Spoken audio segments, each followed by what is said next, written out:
Almost 380 years ago, pirates raided Baltimore in West Cork. The current residents of the village are putting on a play that investigates how the raid came about. Back then, Baltimore was at the centre of a power struggle over its ownership. The Earl of Cork, Richard Boyle, who oversaw the plantations of much of Munster, the nearly bankrupt Fineen O'Driscoll, who owned the lease to Baltimore, and Sir Walter Coppinger, a staunch Roman Catholic with a deep hatred of Baltimore's Protestant settlers, who had in turn blocked his plan to buy the lease. We Who Are Blameless, the new play, looks at who was responsible for the raid that resulted in 108 villagers being abducted into slavery. It's all over the O'Driscoll, then the law must be seen to take its course. I actually wrote the play and decided to write the play because I had two fairly strong motivations about that. One was that my great-great-grandfather was a hugely successful Victorian playwright, and he disappeared from history. He's now only known for one play, which was Our American Cousins, that Abraham Lincoln was shot during the second act. Someone disappearing from history became something of an obsession of mine. Rupert's play deals with the disappeared, but how did this come about at that time? The Barbary pirates were rampant all around the Mediterranean, and they were attacking many coastal villages around there. But they had never ventured this far north, really.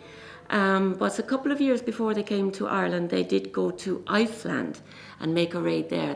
Their boats had suddenly got a little bit bigger and more proficient, and they could venture further. The corsairs were a massive problem in those days, and they were sailing about because they had been what were known as Mediterranean galley rats, where they were only based on Tangiers with their galleys, so they could go around the Mediterranean easily enough and steal people and do piracy and all the rest of it. So in 1631 they arrived in Ireland anyway. They came to England with two boats, about 200 men in one boat and about 80 in the other. And they sank two boats in Dungarvan and came all the way down here. So one of the captains in the fishing boats in Dungarvan was called John Hackett, and they asked him to take them into Kinsale, and he said no, he thought Baltimore would be better. They landed outside the harbour where the beacon is now, in a little cove called the Eastern Hole, just underneath the cliffs there. They hid from the sight of the townspeople. There were two settlements really at that time in the town. One was around the castle here and the other was over in the cove. They came to the cove first and they took most of the inhabitants from there. They had the element of surprise, I suppose. And there was a little track leading from the cove over towards here. But by the time they got towards the castle, the alarm had gone off and they didn't get so many captives from this side of the town. I assumed that they were Irish villagers who were stolen away, but actually it was a town then. It was a royal borough. It was considered quite, it was a thriving community of Protestants, and there was supposed to be only one Catholic in the town. The young, healthy men would probably have fared the worst because they'd have been taken to the galleys and would have had a very tough time, in the galleys as slaves, with a short lifespan because it was so tough. The people with trades would have been put into their trade if they could sew or cook or whatever it was their talent. They would probably have gone into big houses and doing that kind of thing.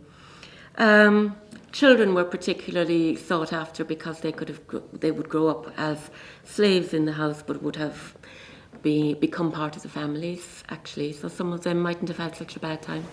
As well as the abductions, there was also a further impact on the community.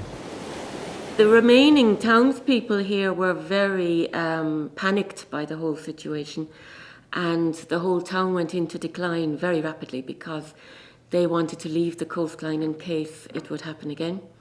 So most of the remaining townspeople went up the river towards Skibbereen, which was a very tiny little spot at the time.